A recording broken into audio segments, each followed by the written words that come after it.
Look, we all know the system is messed up. We see the homeless tents, we see our taxes go up, we see all the crazy news headlines, and yet nothing changes. But usually, people stealing money try to hide it. These guys didn't. 42-year-old Alexander Sufer, Justin Hunt, Solani Ramos. They called themselves helpers, protectors, community leaders. We got a CEO in California that turned a homeless shelter fund into his personal mansion fund. A convenience store in Pennsylvania that turned EBT food stamps into a cash machine. And a police lieutenant that turned drunk driving into a subscription service. They didn't just steal money, they stole trust. Starting in Los Angeles, everybody knows that LA has a homeless crisis. Billions of dollars flow through programs every year. One of the people that were hired to fix it was a nonprofit CEO. The organization's name? Abundant Blessings. the California man prosecutors say brazenly misused up to 23 million state taxpayer dollars meant for the homeless to piggy bank a lavish lifestyle. On paper, he's a hero.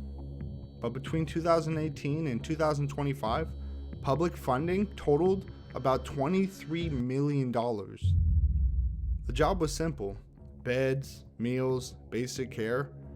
But when investigators walked into those facilities, they didn't find balanced meals. They found microwaves, instant noodles, and canned beans. That was it. People were being billed as fully supported, yet they were eating survival food. The trick wasn't complicated. Fake invoices, logos lifted from real companies, Photoshop bills, all submitted as proofs of purchase. And because money was being pushed out fast, nobody slowed down to verify. So where does $23 million go? Of course, real estate, luxury vehicles, international properties. All while people that he was funded to help were rationing instant noodles and beans. Eventually, investigators showed up by dawn, but by then, the money had already moved. If you feel like stealing from the homeless is low, wait until you see what happens with money that was supposed to feed families.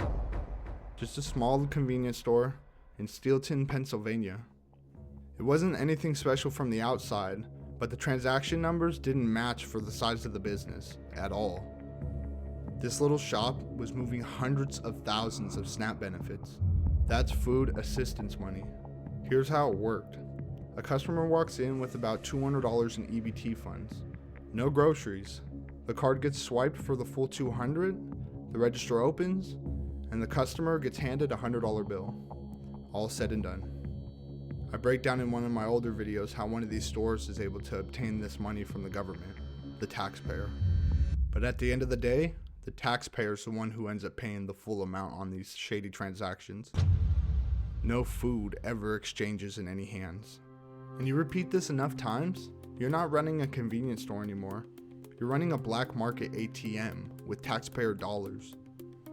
Over 3 years, investigators documented over $250,000 in illegal transactions. And the kicker? The operator already had been banned from their program once. How could they let this happen again? All because of a rogue terminal that kept this scheme alive. Dozens of people facing charges. All for a program that was supposed to feed families. Already drained. Civilians and greed? That's predictable. But what happens when a badge joins that machine? Police lieutenant, not a rookie, a unit supervisor.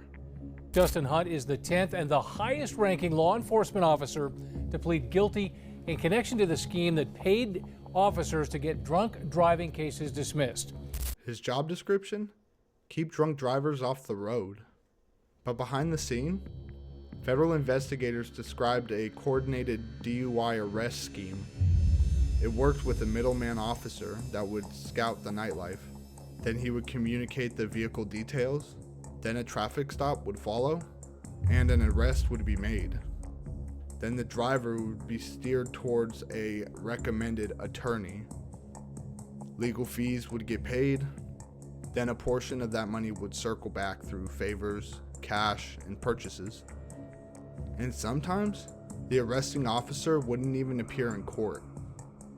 years of this pattern until indictments finally landed. That's not just corruption, that's public safety for sale. Different states, different titles, same pattern. Public money starts to look like a buffet to greedy pigs when oversight disappears.